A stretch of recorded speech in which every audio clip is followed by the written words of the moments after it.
Les amis, bienvenue dans une nouvelle vidéo dans mon nouveau studio chez Canal Supporter. C'est toi le patron. C'est moi le patron aujourd'hui. Il m'accueille gentiment. On s'est fait un petit talk qui va sortir, qui est déjà sorti même, je pense. Puisque vous le savez, ce soir, je ne peux pas débriefer PSG Saint-Etienne. Donc, je ne vous oublie pas. Je vous ai prévu une petite vidéo très sympa. On peut savoir pourquoi Parce que ils sont bien au courant de... Ouais, ils sont au courant, ils savent que je cherche l'amour en ce moment. On batifole, on sort, voilà. Je comprends. Un petit concept très sympa, puisque voilà, le talk était sur Luis Campos. Absolument. Donc je me suis dit pourquoi pas faire un petit concept sympa, un petit peu un airplay, un roleplay comme on dit. Il y a le RP d'Embouze. Là, il va y avoir un nouveau RP. C'est le RP duo Luis Campos, Luis Enrique pour cet été. Si on était dans la peau de Luis Campos et Luis Enrique cet été, qu'est-ce qu'on ferait? Pour cela, je préfère être dans la peau de Luis Enrique personnellement. Il commence. On le sait. Plusieurs critères. Recruter un crack de moins de 23 ans. Donc, chacun donnera un crack de moins de 23 ans, expliquera un petit peu pourquoi. Ensuite, faire partir un titulaire ou un cadre. Ensuite, signer un joueur en fin de contrat ou faire revenir un ancien parisien au choix. Recruter un joueur de Ligue 1. Faire un recrutement, donc 100% marketing / top player, en gros voilà un super joueur qui va apporter et aussi au niveau marketing, et enfin ramener un joueur du catalogue Mendes, puisqu'on est dans le RP Campos, donc Ligue 1, catalogue Mendes, etc. Vous savez comment ça fonctionne. Et la petite variante dont je vous ai pas parlé, c'est que ce serait trop facile de donner à chaque fois un joueur chacun, donc ce qu'on va faire, c'est comme le duo Campos et Luis Enrique, ils doivent se mettre d'accord, ils doivent travailler ensemble. Et donc à chaque fois, on aura donc 4 joueurs, ou pas, peut-être qu'on aura les mêmes choix, mais on devra se mettre d'accord sur... J'aime bien, tu veux faire ça avec Mehdi? On va devoir... On peut être 3 contre 1, ça peut être l'avantage. Mais en tout cas, voilà, on devra se mettre d'accord. Est-ce que vous avez compris? Mais parfaitement. Totalement. On a hâte. Tout est clair, c'est encore mieux avec ce petit twist. Okay. C'est drôle parce que je pense que vous allez vraiment avoir un mercato parce que je pense qu'il est parfait. Voilà, sans teaser, hein, mais je pense qu'il est très très bien. Ok. C'est un peu ce que je me dis que Théodore, il y a beaucoup de gribouillage, donc tu vois, j'ai pas de... Ah là, le calme, déjà beaucoup trop d'erreurs. C'est mes anti-sèches. N'hésitez pas à vous abonner, à liker. Merci beaucoup. Et on est parti, let's go.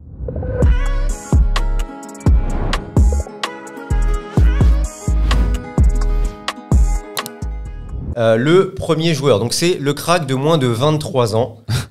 Et donc, vas-y, je te laisse commencer puisque tu nous as dit que c'était un mercato. Bien parfait. sûr. Alors moi, écoutez, c'est simple. Moi, je suis, j'ai pas du tout été dans le fantasque, impossible, machin. Moi, je me suis mis dans la tête. Effectivement, je me suis mis dans le rôle de Luis Enrique et de Luis Campos. Je me suis dit, il faut aller chercher effectivement plein de profils. Vous allez voir au fur et à mesure de mon mercato. Donc là, je me suis dit un profil de joueur dont on aurait besoin aussi au Paris Saint-Germain. Je regarde pas. Je peux pas lire, c'est des hiéroglyphes, Théodore. Je pense que même à l'endroit, tu peux pas lire. Je ne suis pas Champollion. Excuse-moi, je ne peux pas lire tes choses. Et donc, je me suis dit, chercher un crack de moins de 23 ans, bien sûr, en Ligue 1 aussi, justement, comme ça on aime bien aller chercher les jeunes pépites de la Ligue 1, quelqu'un qui explose, je trouve, cette saison, qu'on voit en championnat et aussi en Ligue des Champions. Vous savez de qui je parle, bien évidemment. Et non, ce n'est pas lui, puisque c'est Boadi que j'irai chercher du LOSC. Oh, le plot twist. Il triche, je joue avec mon cœur, là. Avec quoi Alors, voilà, Boadi. Pourquoi? Parce que tu as besoin d'un profil au milieu de terrain, un profil en plus au milieu de terrain, d'un joueur qui a 17 ans maintenant, 18 ans, il explose, 17. Je trouve, 17. On l'a vu en Ligue des Champions contre Dortmund, hyper fort, hyper consistant. On l'a vu aussi contre le Real, pareil. Honnêtement, je trouve que c'est une révélation. Il faut aller chercher maintenant parce que je pense que d'ici 1 ou 2 ans, ça va valoir très très cher. Sous Luis Enrique, dans cette équipe-là, il va s'imposer petit à petit. Boadi, tous les jours pour cet été, moins de 23 ans. Voilà mon crack, messieurs. Bah moi je valide personnellement, enfin j'en ai un autre, mais on peut que valider. Mehdi, mais je valide, ouais, j'en avais fait. J'en ai un autre aussi, mais bon, pour des raisons sentimentales. Ayoub Boadi, c'est vraiment pas mal, quoi. On répond aux critères. Plus j'ai bien aimé l'explication et voilà. Mais et puis international marocain, donc bien sûr futur international marocain. Apparemment, il aurait choisi la France, hein, donc. T'as pas des bonnes infos. Pour l'instant, il est avec les Bleuets. Voilà. Mais vous inquiétez pas. Il rejoindra bientôt le Maroc pour la CAN. Il remportera la CAN, comme ça. Je peux avoir Mehdi avec moi, c'est pour ça. La CAN, c'est trop tôt, mais il arrivera un jour. Mais en tout cas, pour d'autres raisons sentimentales, moi j'ai un jeune crack. Je sais pas comment vous pouvez dire non. Je sais pas comment les abonnés peuvent dire non. J'ai pas fait dans le fantasque, mais c'est quand même très, c'est valeur sûre. Lamine Yamal. Ah ouais, d'accord. C'est vrai? Lamine Yamal. Lamine Yamal. Moins de 23 ans. C'est pas très fantasque, hein, mais Lamine Yamal. Tellement sûr. Je lui ai dit avant la vidéo, c'est sûr que tu vas nous placer Yamal. Non, parce que Ousmane Dembélé, mine de rien, il a 27 ans. Parce que Ousmane Dembélé, mine de rien, on n'a pas la garantie qu'il nous fasse d'autres saisons comme il fait. Et tu m'étonnes que tu sois pas convaincu par Campos si tu veux Yamal à tous les mercatos. Oui. Non, mais il a 17 ans, tu peux aller le faire, tu peux aller te battre avec le FC Barcelone comme tu l'as fait en 2017. Non, on a 1 milliard. Okay. 1 milliard, ouais. Mais on fait pas péter la clause, on va négocier, on va faire plier tout le monde, que ce soit le Barça et le clan Yamal. Et je pense que tu peux lui offrir une place, mais juste incroyable dans ton projet. Il sera la tête d'affiche, même plus que Kylian Mbappé l'a été. Et tu t'assures évidemment un très bel avenir avec lui. Alors c'est difficilement réalisable. mais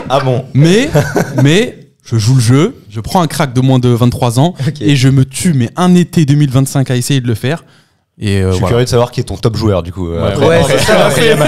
Est-ce qu'il te reste 1 centime pour la suite de ton mercato? On verra. Ça va être compliqué. Mais ok, on a entendu et on va débattre après le tien. Et le mien aussi. Vas-y, je te laisse. Ah oui, je pars sur quelque chose de plus réaliste, mais pas tout aussi appréciable, mais qui me fait vibrer. Un joueur pour lequel j'allume ma télé, ce genre de joueur différent, voilà, qui joue aussi en Ligue 1, qui a moins de 23 ans, c'est donc Akliouche. Voilà, pas une grande originalité, mais pour moi, il fait partie des évidences du prochain mercato. Moi, je suis pour, mais est-ce qu'on pourrait aller le chercher peut-être dans une autre catégorie? C'est là où on va commencer à mettre en... Bah oui, oui, en Ligue 1. Moi, je l'ai placé en 23 ans. Du coup, je vous propose Yamal et vous débattez là. Alors, il a parce qu'il a 23 ans. Le critère, c'était moins de 23 ans, c'est ça. Ouais. Il a 23 ans. Oh. Attends, vous me faites ça. Les règles du jeu de Recover, donc c'est pour ça. Il joue encore en espoir. À 23, t'es voilà, c'est 23. Oui, mais il a officiellement 23 ans. C'était moins de 23 ans, donc moi, j'ai joué le jeu. Bon. Voilà. À la limite, si tu l'as pour plus tard, peut-être que je veux bien me sacrifier. Comme ça, vous allez débattre sur Yamal. Il doit y en avoir un. Attention, il y en a un dernier là. Effectivement, il y en a un très intéressant. Akliouche, je l'avais mis aussi, mais effectivement, j'avais oublié ces trucs de 23 ans. Mais c'est pas grave, je l'ai dans une autre. Là où tu vois que je peux jouer à aucun jeu. Dès la première tentative, je ne comprends pas les règles. C'est catastrophique. T'as oublié les lunettes, je pensais pour ça. Du coup, moi, mon crack de moins de 23 ans, et il a bien moins de 23 ans, c'est Dean Huijsen. Tout simplement parce que c'est aussi un besoin du club. Je trouve qu'au milieu de terrain, on est pas mal fourni. Devant aussi, il y a du Doué, il y a du Barcola, il y a du Neves, du Vitinha, du Warren. On a pas mal de joueurs. Et je pense qu'aujourd'hui, il y a un besoin défensivement, notamment dans l'axe droit, où Marquinhos ne se fait pas éternel. Et il y a besoin aussi pour la rotation. On a beaucoup d'axes gauche. Je pense qu'il manque un axe droit. Et en plus, Huijsen peut jouer à gauche, à droite. Il a les 2 pieds, domaine aérien, qualité technique, intelligence de jeu pour 19 ans, tout juste international espagnol. Ouais. Et donc déjà sur les tablettes l'été dernier. C'était déjà dessus en plus de ça. C'est exactement ça. Moi, tu sais que j'y ai pensé, mais parce que la suite de mon mercato, je l'ai dit, il y a une forme de logique. C'est pour ça que je l'ai pas mis. Okay. Mais Huijsen, c'était Boadi ou Huijsen. Okay. Donc tu vois, donc j'étais sur la même longueur d'onde que toi. T'as fait le bon choix. Moi, ce sera Huijsen. Je l'avais aussi dans les petits papiers. Comment ça? Je sais. Enlever Yamal. Pourquoi? Bon, alors à l'unanimité, on va voter tout simplement. Qui est pour Yamal crack de moins de 23 ans? Merci, Mehdi. Je suis sûr que tout le monde va lever la main dans les commentaires. N'hésitez pas à lever la main dans les commentaires, vraiment. On a dit réaliste, Mehdi. Non, mais il n'y avait pas le critère réaliste. Bah moi, mais si, c'est le roleplay Campos de Campos. Mais de toute manière, c'est réaliste. Bon, faut aller se battre sur le marché des transferts. Qui lui dit? On essaye, hein. Il reste Akliouche, mais qu'on enlève plus ou moins, donc c'est un petit peu. Du coup, c'est entre vous deux. Boadi ou Huijsen? Moi, j'irais plus sur Huijsen. Le problème, c'est que ça casse ma stratégie de la suite de mon mercato. Mais entre les deux, c'est celui que je trouve le plus cohérent parce qu'il répond davantage à un besoin. T'as ce truc où Marquinhos, pour l'instant, c'est dur de le bouger. C'est bien d'avoir un joueur qui va être là pour le plus long terme et il coche vraiment les cases de Luis Enrique. Donc, j'irai plus vers toi. Moi, je pense plus pour Boadi parce que je pense qu'il répond plus à des besoins que le PSG peut avoir. Moi, j'entends le Marquinhos pas éternel et c'est vrai, c'est factuel. Mais je pense que les besoins en défense que le PSG a, c'est plus de l'expérience que de la jeunesse. Et du coup, si aujourd'hui, en 2025-26, tu me dis que le PSG part avec Huijsen et Pacho en défense centrale, moi, je suis pas en mode assurance tout risque.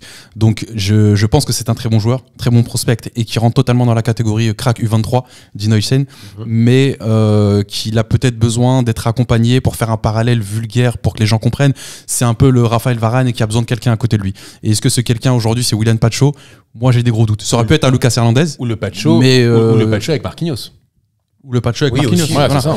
Mais la référence, c'était. Mais voilà, mais moi dans mon Varane. plan, c'est si Donc, tu restes encore 1 ou 2 ans avec Pacho Marquinhos, t'as Huysen qui a du temps de jeu et ensuite quand il prend de l'épaisseur, il le remplace. C'est 1 ou 2 ans, Ayoub Boadi peut Huysen peut-être s'enfuir. double à gauche et double aussi à droite. Donc Huysen aura du temps de jeu. Et en plus de ça, on a vu que Marquinhos avait aussi besoin souvent de souffler. Donc c'est bien d'avoir Huysen. Pour Boadi, c'est là où je suis pas d'accord. C'est quand même au milieu de terrain, il y a du monde. Ouais, c'est ça. Il y a Je trouve Vitinha, que ça il y a répond Neves, il y a moins à Warren, besoin. il y a Lee qui peut y jouer, il y a Doué, il y a Mayolo. Ouais, mais je pense que un soit double pivot, soit sentinelle. Je pense que il y a que Vitinha, pas quoi. beaucoup de place finalement. T'as que Vitinha et Vitinha, tu peux le mettre plus haut. Du coup, dans un monde idéal et dans un 11 parfait, moi, tu mets Vitinha, Neves, Boadi, c'est sexy. Bah écoutez, on n'arrive pas à se mettre d'accord. Bon, je pense qu'il faut faire un pierre-feuille-ciseaux. Allez, vas-y, on en est là. Vas-y. Quel grand moment de montage. Dites-nous quand même en commentaire si vous êtes plus Boadi ou Huysen. C'est bien, au moins dans les commentaires, ça va débattre aussi. Ça va débattre. Bon, deuxième joueur. Espérons qu'il n'y ait pas autant de débats. Sinon, Imaginez juste que vraiment, ça se passe vraiment comme ça au réunion du PSG. Bon alors, ok, on prend. Merde, bon. Allez, putain. Putain, Stambouli. Bon, partons sur faire partir. Là, ça va être moins sympa. Faire partir un titulaire ou un cadre. Je pense qu'il y a moins de débat. Ouais, vraiment, je pense qu'il y en a moins C'est de très débat. intéressant, mais je pense qu'il y a moins de débat. Je peux anticiper ce que vous avez fait à la majorité, je pense. Je commence. Vas-y. Moi, je pense Marquinhos, parce que c'est un cadre, parce que c'est une histoire de cycle, et que ça serait bien d'aller sur le marché des transferts, aller chercher un défenseur central pour le remplacer. Mais tu veux pas Huysen? La suite. Et c'est pour ça que La suite. J'allais dire Marquinhos et toi Donnarumma. Exactement, Donnarumma. Donnarumma. Ouais, Donnarumma, parce que je pense Mentaliste, que... j'ai tout écrit là, attention, on verra à la fin. tous les gribouillages. Donnarumma, ouais, parce que il est rassurant sur l'année 2025, mais disons que, en fait, t'as aucune certitude. C'est ça le problème avec Donnarumma. T'espères qu'il sera au niveau, t'espères qu'il va être encore à ce qu'il a. Enfin, en gros, sur une semaine, t'as eu le meilleur comme le pire de Donnarumma. Et si tu veux être compétitif en Ligue des Champions, si tu veux aller loin, dans un poste aussi important que celui de gardien de but, il te faut quand même de l'assurance. Je suis pas sûr que Donnarumma aujourd'hui t'en donne. Donc c'est pour ça que je me séparerai de Donnarumma, quoi. Tiens. Pas loin de penser comme toi, sauf que la saison n'est pas terminée et je pense que c'est exactement le même discours qu'on aurait pu tenir pour Dembélé. Pourtant, il y a eu un switch sur la longueur. Oui, mais ça fait 4 ans quand Donc, même, tu vois. Sur, Ouais, d'accord, mais sur Dembélé, il Donnarumma, a ce switch à 27 ans. Oui, non, mais Donc moi, j'ai envie de croire en cette fin de saison. En tout cas, on va voir et ensuite on tire des conclusions. Et dans le doute, du coup, je ne fais pas partir Donnarumma. Je pense que je triche encore dans le jeu. Parce que c'est pas un titulaire, mais je pense que c'est un cadre. C'est Lucas Hernandez, exactement, ok. qui a quand même un salaire exorbitant. Je sais pas si c'est le terme, mais un gros salaire. Quand il arrive, c'est pour être un cadre. Et pour moi, voilà, il ne fait plus forcément partie du projet comme je l'imagine. Et si on doit se séparer d'un gros joueur, ça serait lui. Ok. Ouais, Voilà. Là, Ça change beaucoup de choses. Bah oui, Parce non, que mais moi, j'ai triché un peu aussi, j'avais mis Hernandez aussi de base. Parce que cadre et titulaire. j'aurais fait la même. Mais voilà, c'est ça en fait le truc, c'est que vous vous êtes mouillé. Donc je vais partir sur Donnarumma. Parce que je suis assez d'accord avec Jonathan, je vais pas répéter les arguments. De toute façon, vous savez ce que je pense de Donnarumma sur la chaîne. Et finalement, l'aller-retour contre Liverpool prouve tout ce qui est Donnarumma. Voilà, c'est ça. Et malheureusement, c'est pas possible pour aller loin en Ligue des Champions parce que on n'est pas sûr de pouvoir se qualifier à chaque fois comme ça au tir au but et parce que monsieur a eu la main molle sur le match aller. Donc, et puis on a vu l'année dernière avec Dortmund, Barcelone, etc. Bref, pas besoin d'en reparler. Donc je partirai sur Donnarumma. On est deux. Est-ce que vous... En fait, s'il faut se mouiller, je vais plus vers Donnarumma. Ok, bon, bah, Surtout on est que... deux. ouais. Désolé, Mehdi. De toute façon, j'allais aller sur Hernandez. C'est la facilité. Bon, bah dites-nous si vous êtes d'accord aussi avec nous pour Donnarumma. Ou si c'est un autre joueur. Peut-être qu'ils peuvent aussi imaginer un autre joueur Oui, c'est sur vrai, le c'est départ. vrai. C'est Après, vrai, dans c'est le vrai. 11 titulaire, c'est pas évident. Là. Ouais, c'est pas évident aujourd'hui. Oui, Ouais, on va dans chercher le quelqu'un style, d'autre. là, J'étais parti sur ça. Il y a le Fabien C'est Ruiz soit la aussi, fin de mais cycle bon, de Marquinhos, soit Ruiz, Donnarumma. Il fait une bonne saison, Ouais, moi, donc je c'est le garde. dur de Qui ça l'enlever. Ruiz. Ruiz. J'aime bien Fabien Ruiz, moi. Bah, il mérite pas en tout cas d'être cité, quoi. Non, mais il mérite surtout pas. Surtout pas. T'imagines? Il est éteint. Alors, ensuite, là, c'est un truc qui peut faire peut-être plaisir à Mehdi. Signer un joueur en fin de contrat ou faire revenir un ancien Parisien. Est-ce que tu fais revenir Neymar ou Verratti ou Messi? J'ai fait une pierre deux coups, pardon. J'ai fait une pierre de coups et je fais revenir Marco Verratti. Ok. Je fais revenir Marco Verratti, mais dans un rôle qui est différent. Évidemment, il sera pas titulaire, mais moi je pense qu'à 32 ans, dans ce que Luis Enrique met aujourd'hui au PSG, je pense qu'il peut rendre encore de bons services. Du coup, il arriverait gratuit, ça serait un ancien. Et en plus, j'estime, en tout cas, moi, à titre personnel, là, c'est pas du football, c'est des sentiments, mais qu'il a pas eu la fin qu'il méritait. Donc, un retour de Marco Verratti tous les jours. Ok. Le RP est aussi dans la peau de Luis Enrique, donc je pense que ça ne fonctionnera pas, malheureusement. Bah, c'est la fin que j'aurais aimé, oui, mais voilà. Donc, j'aurais aimé, mais je ne pense pas. Du coup, tu fais revenir Lionel Letizy. Je ne fais pas revenir d'anciens Parisiens. Je choisis un joueur libre. C'est pas ce qui m'enchantait le plus dans ce qui peut se rapprocher du projet, mais j'irai plus vers Van Dijk pour avoir l'expérience. Ah, c'est vrai ? Absolument. Très bien. Bah, voilà. Ça a été cité dernièrement. Et c'est pour ça que j'ai pas pris Wilson. Pareil. C'est pour ça que justement je pars sur Van Dijk pour moi Huysen. Donc voilà. C'est pour ça que je te disais tout à l'heure, je préfère ton choix Huysen, mais ça casse ma stratégie. Mais en tout cas, voilà, t'as l'expérience, t'as le jeu aérien que tu citais tout à l'heure. T'es un super joueur, on l'a vu encore. Là, on va cette saison, on l'a vu encore contre le PSG. Tu peux te permettre de garder. On l'a vu encore contre l'Espagne, là, vous avez vu encore Il était à 300 mètres du marquage de Gakpo. Ah ouais. Je sais pas si t'as vu un moment. Il a quelques. Oui, je l'ai vu. Je crois qu'il vieillit trop vite, il perd des neurones, c'est pas possible. Il a quelques des phases, lacunes des fois, sur le placement. C'est vrai que même sur le match aller, il y a une situation contre Paris qui est assez lunaire. Mais je me dis que Marquinhos, tu le gardes encore justement un an ou deux. Ça peut correspondre au contrat de Van Dijk. Et ensuite, tu vas chercher le remplaçant de Marquinhos. Voilà, pour mon joueur libre. Ok. Sachant que mon joueur de Ligue 1 se rapproche de ce qu'on a parlé tout à l'heure, j'ai pas pris un offensif, même s'il y a Salah, il y a David, il y a des hésitations, mais vu ce qui se passe offensivement au PSG en ce moment, bon, je suis pas sûr d'aller chercher un Salah ou un David. Du coup, j'ai tablé sur une solution assez simple. Il y a Nelson Semedo, qui est portugais et qui peut doubler Hakimi sur le côté droit. Donc je me suis dit, quitte à prendre un joueur libre, 31 ans, expérience, latéral offensif, une bonne qualité de pied. Il fait quoi comme saison là, Nelson Semedo ? Alors là, j'en ai aucune idée. C'est juste c'est un joueur des Wolves, portugais, donc je me dis... 25 matchs cette saison, il joue. Après le fameux 8-2, j'ai un filtre, je ne le vois plus. Je ne sais pas ce qu'il devient, le 8-2 Barça-Bayern. Ouais, c'est vrai. Donc... C'est pas fou, mais c'est vrai qu'offensivement, je me suis dit, je pars sur d'autres. C'est cohérent. Il y avait Trent et Van Dijk, mais. Trent, il va signer au Real en plus, donc c'est pour ça. Et Van Dijk, mais sachant que t'as perdu ton Pierre Feciso, qu'on est parti sur Boadi, il nous faut un central. Donc je pense que la cohérence serait d'aller vers Van Dijk. Van Dijk, J'aurais voté Van Dijk aussi. Très bien. Allez, pour le moment, je suis un sans faute, messieurs. Un sans faute, je vous dis. C'est la première fois que j'ai compris aussi les règles du jeu. Non, mais c'est pas mal pour l'instant. C'est-à-dire que là, tu commences effectivement avec Boadi, Van Dijk et tu te sépares de Donnarumma, donc peut-être que tu peux aller chercher un goal un peu plus tard. Il y a une cohérence. C'est vrai qu'il nous faut un gardien du coup. Ne t'inquiète pas, j'ai tout prévu. Je peux anticiper. Du coup, recruter un joueur de Ligue 1. Ouais. Vas-y, Jonathan. Eh ben écoute, on en parlait un peu tout à l'heure. Merci Théodore de me spoiler effectivement mon gardien de but pour après. Je te fais une Fabien Olicard. Absolument. Bon, joueur de Ligue 1, on en parlait tout à l'heure, évidemment. J'en parle souvent aussi sur les réseaux sociaux. J'adore ce joueur, j'adore ce qu'il fait depuis 1 an et demi. Évidemment que Marnez Sakliouche est tellement PSG compatible et tellement Luis Enrique compatible. C'est une évidence que ce joueur doit signer au Paris Saint-Germain, polyvalent, techniquement, au-dessus du lot, magnifique vision du jeu. Il a que 23 ans, il est encore très jeune pour le coup. Donc, c'est pour moi, Marnez Sakliouche est une évidence et doit signer au Paris Saint-Germain absolument cet été, à l'été 2025. Il coche toutes les cases, tout simplement. Je vois pas comment est-ce qu'il peut pas signer au PSG.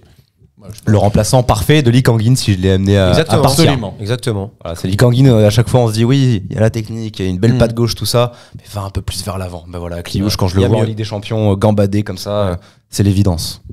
Moi en Ligue 1, je vais chercher le Regen d'Iniesta, tout simplement. Benjamin Bouchouari du côté de l'AS Saint-Etienne.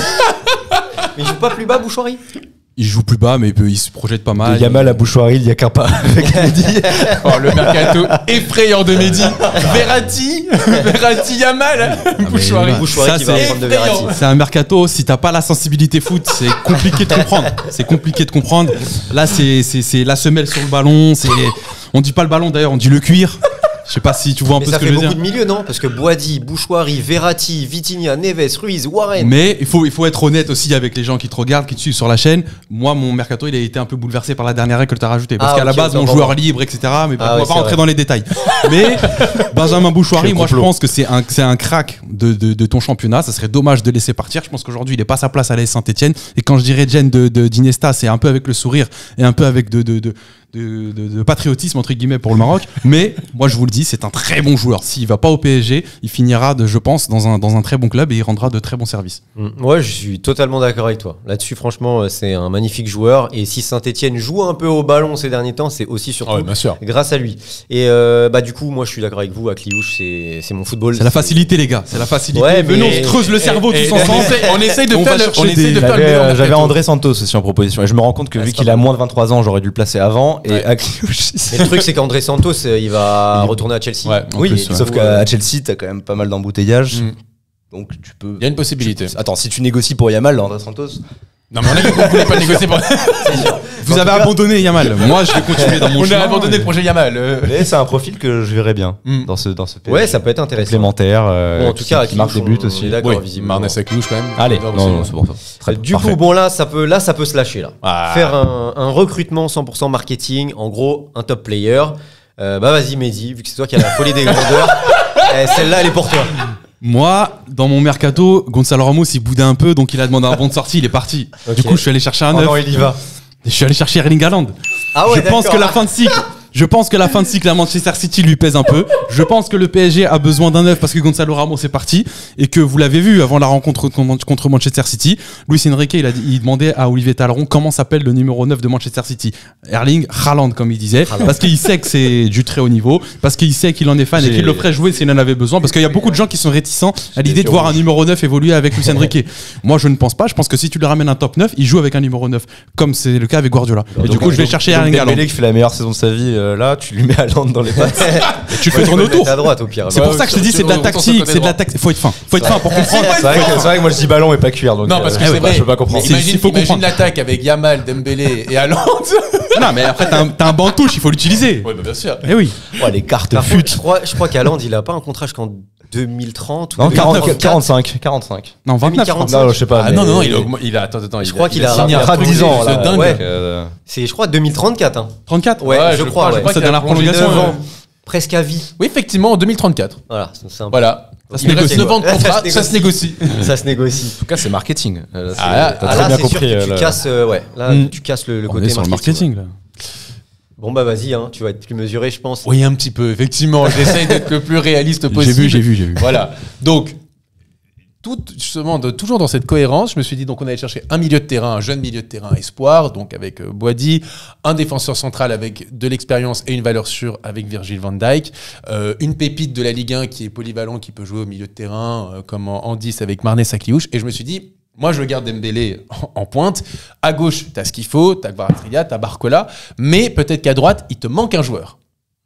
Et ce joueur, qui est peut-être pas très content de son temps de jeu, ou en tout cas, même s'il joue, mais tu sens que au Real Madrid, bien sûr, j'ai cherché Rodrigo à droite, et en fait, ça te fait une attaque d'un coup, Kvaratskhelia, Dembélé, Rodrigo, et je peux te dire que tu as une des meilleures attaques du monde, tu as Van Dijk en défense, et tu as Boady au milieu de terrain avec Marnès Akliouche, je peux te dire que tu as une sacrée équipe de football en recrutant, et en plus ça rentre complètement dans l'idée de Luis Enrique, Luis Campos, etc.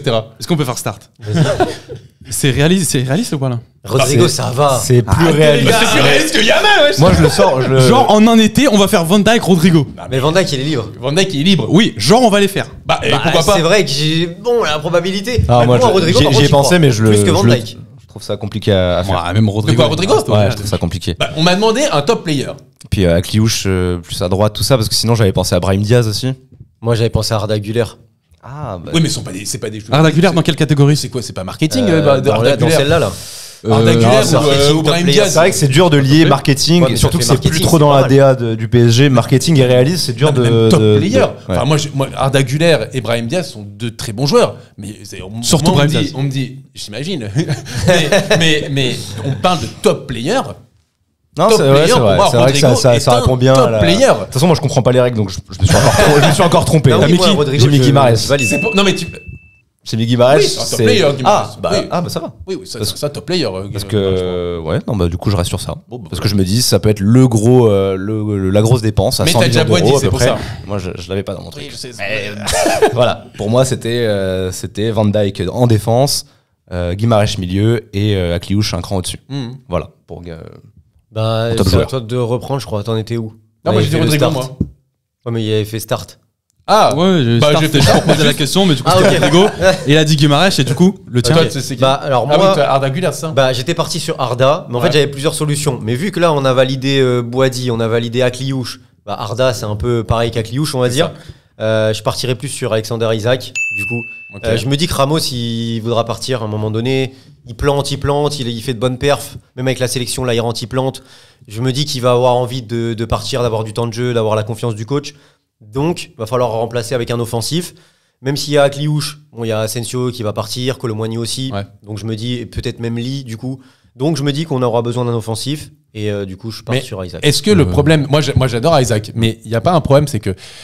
Tu le mets où? Parce que dans le fond, Dembélé, en fait... Moi, je veux bien qu'on soit un truc. Mais Dembélé, aujourd'hui, c'est le meilleur buteur d'Europe. Enfin, ça serait quand même très dur pour lui de se dire t'as été super sur les 6 premiers mois de l'année et parce qu'on n'a pas vraiment confiance en toi, on va te remettre sur le côté droit quand on sait qu'en fait c'est dans l'axe où il brille vraiment. Enfin, il faut se rendre compte quand même qu'on parle. Ça va être dur dans le vestiaire quand il va être avec son ballon d'or et que tu vas lui dire non. Il y a un mec, à Clairefontaine, il a pas hésité une seconde. Hein, donc c'est vrai. Mais après, l'avantage avec Isaac, c'est que on le retrouve par moments sur le côté. C'est vrai. Il se déporte facilement et du coup, ça peut permuter. Moi, je suis totalement d'accord. Que j'adore. Isaac, moi, ça me va aussi. On en avait parlé, mercato d'hiver. Parce que c'est vraiment, je me dis, il manque quelqu'un à droite et puis je te dis honnêtement, l'attaque Dembélé dans l'axe, Vara à gauche et Rodrigo à droite, j'ai des étoiles plein les yeux personnellement. Mais après, Rodrigo, j'aime beaucoup. Isaac tous les jours. Moi, j'irais plus vers Rodrigo, même si j'en ai parlé.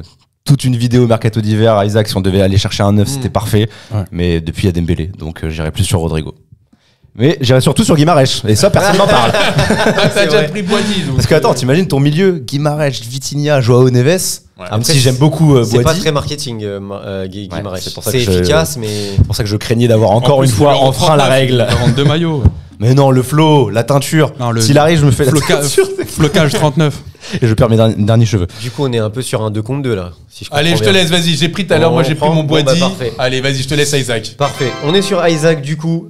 Et on finit par le dernier joueur. Ramener un joueur du catalogue, Jorge Mendes, la base pour. C'est maintenant que Fabien Olicard. Allez, et je crois que du coup, on a le même. On suit la logique. La logique, c'est que si tu te sépares de Donnarumma, il faut son remplaçant. Son remplaçant, il est tout trouvé. Effectivement, Théodore le montre à l'écran. Évidemment, il faut aller chercher Diogo Costa. Diogo Costa qui a une clause, je crois, seulement à 40 millions d'euros, si je dis pas de bêtises, du côté du FC Porto.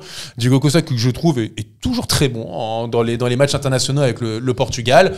Il a quel âge, Diogo Costa? Je crois qu'il est encore jeune. 26 ou 27, non? Et je crois qu'il a moins. Je crois qu'il a 25 ans, tu vois. Je crois qu'il est encore jeune. Je suis allé voir tout à l'heure, justement. Diogo Costa qui est très bon sur sa ligne, très bon sur les pénaltys. On ne perd pas avec Donnarumma et surtout très bon au pied, c'est pour ça que Guardiola le veut. Il a 25 ans, il va avoir 26 ans cette année, mais il a encore 25 ans. Diogo Costa pour vous c'est plus fort que Donnarumma? C'est plus complet, ouais, quand même. Je pense surtout que tu as plus de garantie. Non, mais voilà, c'est ça. Il y a le facteur, tu sais pas si sur un corner, à tout moment, il s'endort et c'est fini. C'est ça. Au moins, tu as un gardien à peu près fiable et qui correspond à ce que souhaite Luis Enrique. Ok. Sans y perdre sur les pénaux et sur la ligne, même si Donnarumma est excellent, Diogo Costa l'est aussi. Donc je pense que tu gagnes, même si on sait jamais vraiment. Moi, dans mon truc pour le joueur du catalogue Gestifus, Jorge Mendes, j'avais mis Ryan Aït-Nouri. Parce que déjà il est dans le catalogue, donc il répond aux critères, mais aussi parce que Nuno Mendes, je pense que parfois peut-être un peu besoin de souffler. Et malheureusement, je pense que comme on n'a pas beaucoup de solutions, on le fait peut-être pas souffler quand il devrait. Parce que mettre Lucas Beraldo, Lucas Hernandez, ça va 1 ou 2 matchs maximum, mais sur le long terme, il va pas se reposer pendant 3 mois, mais quand il a besoin vraiment de souffler, et plusieurs fois au cours de la saison, en plus avec les trêves internationales, on est en plein dedans aujourd'hui, je pense que lancer un Ryan Aït-Nouri, ça serait pas mal. Et je pense que c'est aussi un joueur très offensif, qui est bon aussi physiquement, il a le coffre pour les allers-retours, et il répond totalement au duel, à une intensité physique qu'on peut avoir en Ligue 1, il connaît le championnat, il a joué à Angers, donc Ryan Aït-Nouri, moi j'aurais signé tous les jours. Ouais, moi je suis allé un peu dans le même schéma, la même cohérence. Je suis allé chercher aussi un latéral gauche parce que dans mon mercato je me délestais du coup de Lucas Hernandez. Je gardais Donnarumma en attendant la fin de saison. Et du coup je vais chercher Estupiñán qui joue à Brighton. Voilà. Qui a 27 ans, qui aura plus que 2 ans de contrat cet été. Donc il est estimé autour des 30 millions d'euros. Il a déjà joué aussi en défense à 3. Donc ce qui peut être demandé à Nuno Mendes. Donc dans le schéma de Luis Enrique, je l'imagine bien. Donc voilà. Équatorien, c'est ça. Qui est bon en sélection nationale. C'est une des meilleures générations de l'Équateur. Ils ont vraiment une belle génération, franchement, l'Équateur. La génération du monde déjà, ils étaient sympas à voir jouer. C'est la seule génération qu'ils ont. En tout cas, voilà, un joueur dur sur l'homme, qui n'a pas peur du contact, qui est polyvalent. Le seul problème de son côté, c'est les blessures. Voilà. Ok, moi je changerai pas Diogo Costa, hein, sachant que j'ai enlevé Donnarumma. C'est ce que je veux dire. Si on s'est tous mis d'accord pour enlever Donnarumma, j'en perds ma voix. main dans la main, et il nous manque un gardien, donc ça sera Diogo Costa. Sauf si vous laissez Safonov. Non. Donc on prendrait. Moi à la base, j'ai laissé Donnarumma. Okay. C'est vrai. Et je tiens à dire que vous allez laisser aussi en fin de saison. On espère, c'est tout ce qu'on espère. Hein. C'est tout ce qu'on souhaite, ouais. Surtout que vous allez crier devant votre télé, Gigio. Grande Gigio. Donnarumma. Fin mai à Munich. On espère, ce serait une belle revanche et ça montrerait bien qu'il faut du temps dans le football, même si je trouve quand même qu'on lui a laissé du temps à Donnarumma pour le coup. 4 ans, le temps n'a pas le temps. Ça a quand même été bien géré, voilà, on va pas se mentir. En résumé, ça nous fait une belle petite équipe quand même. Ça nous fait une belle petite équipe. On a, de toute façon ça s'affiche à l'écran, on a Boadi, on a du Akliouche, on a du Diogo Costa, on a du Isaac et on a Van Dijk. Ah non, Van Dijk, ouais. Ah oui, pardon. On avait pris le pierre feuille ciseaux, autant pour moi. À la place de Hysén, qui c'est qu'on avait pris déjà? Boadi. Le premier c'est Boadi. Et en départ, Donnarumma. Voilà. Ça nous fait un beau mercato mine de rien. Je pense qu'au global quand même on y gagne. Oui, là pour le coup on est. Ce qui est intéressant, c'est ce qu'on y croit à un mercato comme ça. Mais c'est pas non plus. C'est pas déconnant honnêtement. C'est pas déconnant. C'est faisable. Alors ça fait. non, mais attends. Boadi. Ça va être 60-70 millions peut-être Boadi. Quand même. Il a une saison. Sur les infos Première Ligue. 17 ans. Pour l'instant, il est envoyé en Première Ligue, pas encore parce qu'il a pas 18. Mais mais ça va être à 40 millions, 40-50. Non, mais quand comme Doué, je pense. Mais Doué, il avait au moins 3 ans de Ligue 1 derrière lui. Boadi, il a 1 an, vraiment. Justement, c'est ça qui est. Et en plus, ils avaient 15 le même âge, je crois, non 17. Là, il a 17, Boadi. Ouais, il a 17, mais Doué, il est arrivé à 19 ans quand même. Il a 2 ans de plus. Moi, 40-50, je pense que tu l'as largement. 45 ans. J'aurais aimé, mais Van Dijk est libre. Akliou, je pense que tu peux l'avoir pour 50-60 millions d'euros. Diogo Costa, il a une clause à 40 millions d'euros. Et effectivement, tu t'éclates soit avec Isaac, soit avec Rodrigo. Et là, tu mets le paquet. Et tu sais au moins que tu as une valeur sûre en attaque. Bon, c'est pas. Non, c'était pas pour dire que je croyais pas, c'était pour voir. Sachant qu'il y a des départs. En plus, Donnarumma, par exemple, tu prends Kolo Muani, tu prends Asensio qui pourrait coûter aussi. Skriniar, Lee Kangin, tu peux t'en séparer. Bon, l'un dans l'autre. Financièrement, ça va. Ouais, c'est pas déconnant. Sinon, sur la faisabilité. Ouais, c'est sur les noms. Ah non. Ouais. Genre en un été, le PSG va signer Van Dijk, Isaac, Boadi, même les Akliouche. C'est vrai que ça, Diogo Costa, c'est vrai que ça fait beaucoup. Mais je suis pas. Mon mercato était plus cohérent. Mais voilà, j'avais pas compris les règles, mais c'était honnêtement, je trouve pas tant que ça. Moi, je vais pas. Voilà, mais je trouve que ça fait beaucoup de dossiers quand même où on se demande si c'est possible ou pas. Et comme lesquels? Van Dijk est libre. On en a parlé. Boadi, Isaac, il sera quand même courtisé par Liverpool, par exemple, ou Arsenal. Attends, le top player, c'est toujours plus dur à aller chercher. Mais sinon, le reste, Diogo Costa, Akliouche, c'est peut-être pas top player, mais ça me semblait plus peut-être aussi, plus faisable. Voilà. Après, on aura sûrement, je pense, 3-4 recrues max, un peu comme l'été dernier. Ouais, pas plus. Voilà. Mais là, c'était pour la vidéo, pour le RP. C'était des critères, quoi. Mais c'est dans les critères, je trouve qu'on y répond bien. Ouais. Voilà. Moi, j'aime bien ce mercato. Je pense que j'ai mieux répondu aux critères, mais tranquille. Dites-nous ce que vous en pensez en commentaire et dites-nous surtout, vous, si vous étiez à la place de Luis Campos et Luis Enrique, il faut jamais oublier qu'ils sont deux. Dites-nous qu'est-ce que vous auriez fait comme liste par rapport à ces critères-là. Et puis, merci. Merci à toi, plaisir. C'était très cool. Mais abonnez-vous quand même dans la chaîne de Recoba. Oui, voilà, c'est vrai. C'était contenu de grande qualité. Et de Canal Supporter aussi, d'ailleurs. Tu me tends la main. Gentil, merci. L'objectif, c'est 110 000 abonnés avant Aston Villa. Exactement. Donc, n'hésitez pas. Et toi, un petit objectif? C'est quoi ton objectif? Les 30 000, mais c'est dur. Hein. C'est dur. Sachant que si vous vous abonnez pas à la chaîne de Recoba, le PSG est éliminé de Ligue des Champions. Franchement, les pressions à chaque fois. Vous abonnez, mais c'est la réalité. Ça a marché pour Liverpool, donc tu vois, on va continuer jusqu'au bout. Enfin, c'est pas jusqu'au bout. N'hésitez pas, vous savez ce qu'il vous reste à faire. On se retrouve très vite pour une nouvelle vidéo. D'ici là, portez-vous bien et surtout, n'oubliez pas d'être heureux. Ciao. Ciao. Important.